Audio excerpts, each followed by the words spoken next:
Hello friends, स्वागत है आप सबका मेरे चैनल में। कैसे आप सब? आशा करती हूँ कि आप सब ठीक होंगे।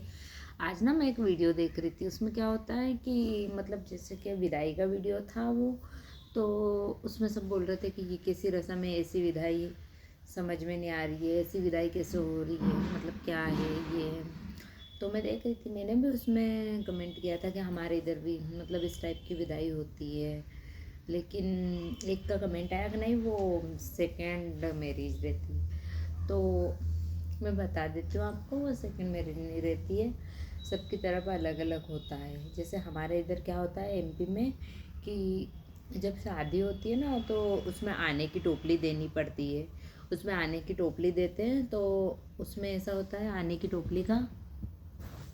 टोपली में मतलब एक टोकरी रहती है, क्या बोलो यार उसको, वो जो टोपला रहता है ना, वैसी एक टोपली रहती है।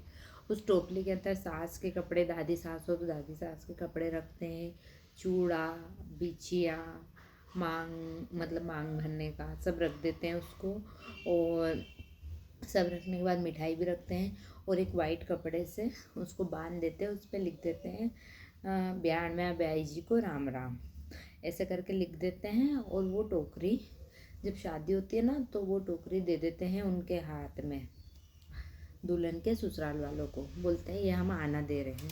तो ये जब शादी में अगर दे देते हैं ना, तो बाद में देने की ज़रूरत ही नहीं पड़ती है। फिर तो क्या होता है कि आते हैं सब, और आके और जाओ, दुल्हन मतलब दुल्हन जब भी अपने ससुराल जाना चाहे जा सकती है। और अगर ये टोकरी अगर अपन नहीं देते ना, तो फिर क्या होता है कि फिर मतलब कभी साल में, 6 महीने में, या कभी 2 साल में, ऐसा कुछ रहता है, वो मुझे ध्यान नहीं है।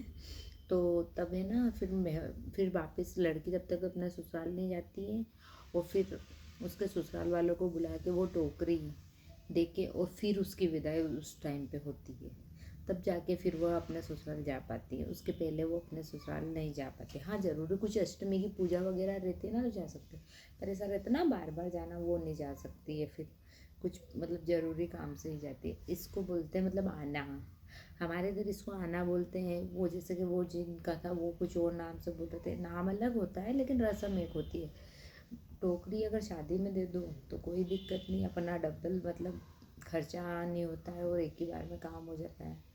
और अगर नहीं दे रहे हो तो फिर वही है कि फिर वापस से मेहमान बुलाओ, और फिर तो ससुराल वाले को बुलाते लड़की के, और फिर देते हैं।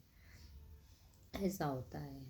तो मैंने भी वो वीडियो देख के सब बोल रहे थे कि ये प्रथा समझ में नहीं आ रही क्या है।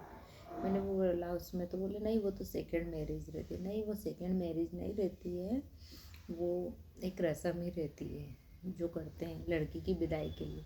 कोई कोई साथ में ही विदाई दे देता है, और कोई कोई महीने मतलब साल 2 साल में विदाई देता है। ऐसा रहता है। अगर जानकारी अच्छी लगी हो तो लाइक, शेयर एंड सब्सक्राइब कर देना। Thank you. क्योंकि क्या है कि मैंने सोचा क्यों ना ये नई है, तो मैं आप लोगों को भी बता दूं कि क्या होता है इसके अंदर, इसलिए।